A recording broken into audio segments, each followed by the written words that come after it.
Welcome to the slop farm. Enjoy the video.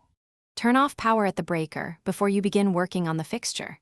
Confirm the fixture is cool to touch and wear gloves for safety.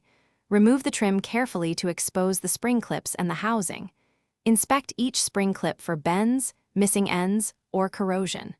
Measure the clip opening. Typical spring clips open about 1/2 inch to 1 inch. Decide whether you will repair by bending or replace the clip with an identical part.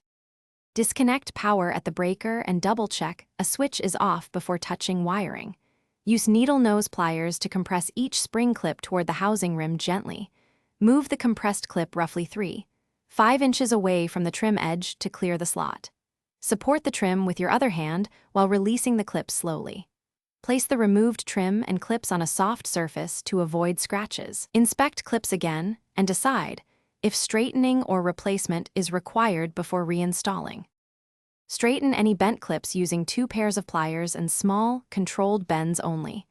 Test the spring tension by compressing the clip by hand and ensuring it returns firmly.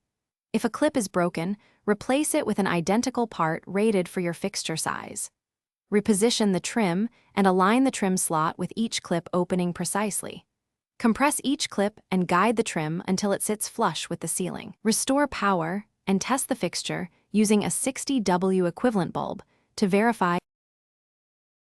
Thanks for watching. Consider subscribing if we helped you today.